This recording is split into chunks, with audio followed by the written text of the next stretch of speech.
આવી રીતે રાઈ તતડે એની વેઇટ કરવાની છે। હવે હું આની અંદર આવી રીતે ચપટી શુગર એડ કરી દઉં છું।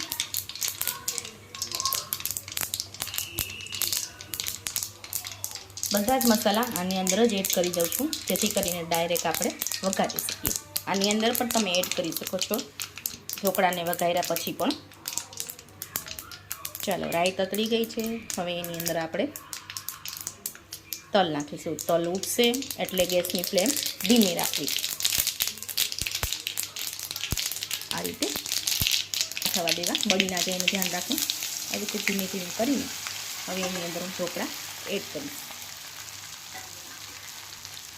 આ રીતે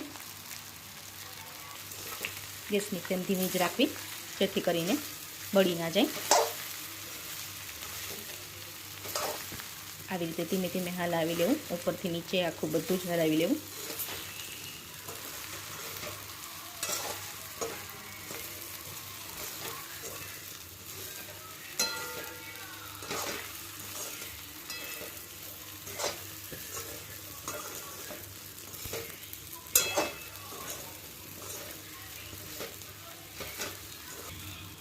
જો થોડા કડક શેકવા, એટલે તે તો ક્રિસ્પી લાગશે।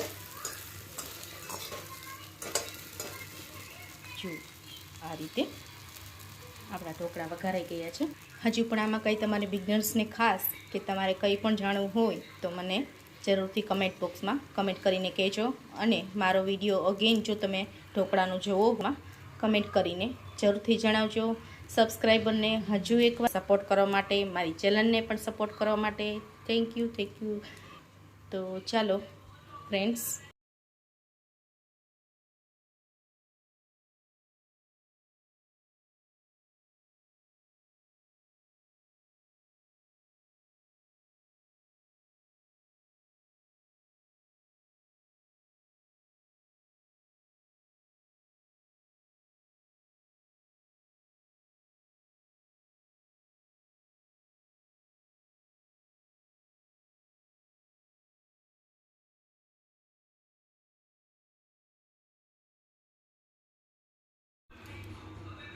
હેલો ફ્રેન્ડ્સ, કેમ છો? મજામાં? મારા સબસ્ક્રાઈબર જોરે શોરે વધી રહ્યા છે, એકદમ ફૂલ ફાસ્ટ। થેન્ક યુ સબસ્ક્રાઈબર, મને સબસ્ક્રાઈબ કરવા માટે। અને થેન્ક યુ મારો વિડીયો તમે લાઇક શેર અને સબસ્ક્રાઈબ કર્યો અને લાઇક પણ કર્યો। અને થેન્ક યુ એના માટે પણ કે મારો વિડીયો એટલીસ્ટ તમે જોયો તો ખરી, અને એટલીસ્ટ મને સમજી શક્યા કે હું શું કહેવા માગું છું અને શું શીખવાડવા માગું છું। તો કંઈ પણ મારા વિડીયોમાં વધતા ઓછા પ્રમાણમાં કંઈ મિસ્ટેક થતી હોય તો આઈ એમ એક્સ્ટ્રીમલી સોરી। હવે આજે હું સૈજોરા જય જિનેન્દ્ર કહેવાનું તો રહી ગયું માય સેલ્ફ। તો ચાલો આજે હું તમને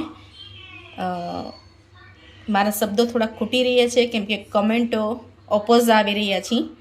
તો મને આવી એક્સપેક્ટેશન નહોતી કે મારી ઓપોઝમાં પણ આવી પણ કમેન્ટ આવતી હશે। તો એને આપણે અવોઇડ કરીને પ્લીઝ સબસ્ક્રાઈબર મારી ચેનલને તમે ભૂલતા નહીં ફોલો કરવાનું, અને વિડીયો તો જોવાનું ભૂલતા જ નહીં। તો ચાલો હું આજે તમને વઘારેલા ઢોકળા ઇઝી અને ક્વિક એવી રેસીપી, અને બિગનર્સ માટે ખાસ કે ઢોકળાને કઈ રીતે વઘારવા એમને કદાચ ફાવતું ન હોય, આવડતું ન હોય અને યુટ્યુબમાં જોઈને શીખવું હોય તો એના માટે ખાસ હું આ રેસીપી બનાવું છું। ઢોકળાની રેસીપી મેં આગળના વિડીયોમાં મૂકેલી છે, આપ જોઈ શકશો કે ઢોકળાને કઈ રીતે બનાવવા। હવે ઢોકળા બની ગયા પછી હવે એને વઘારવા કઈ રીતે, થોડા ઠંડા થાય એના પછી મેં આવી રીતે નાના નાના પીસીસ કરી લેવા વઘારવા માટે। આવી રીતે નાના નાના પીસીસ કરી લીધા હતા।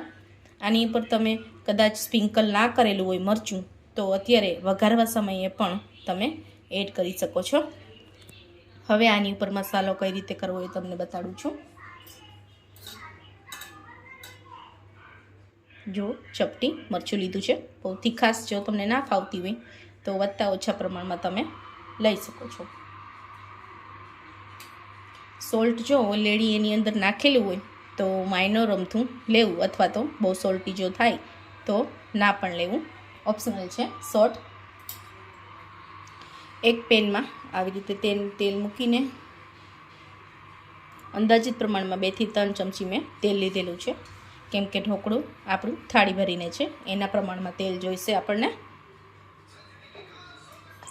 હવે એની અંદર હું આવી રીતે રાઈ એડ કરીશ, ચપટી. બધી જ વસ્તુને કોઈ એક્ઝેક્ટલી આટલું જ માપ પ્રમાણે લેવું એવું કાંઈ નથી. તમે અંદાજિત પ્રપોર્શનમાં લઈ શકો છો. ઇવન મસાલા પણ. થોડી રાઈને તતડવા દઈ, રાઈ તતડે એના પછી આપણે નેક્સ્ટ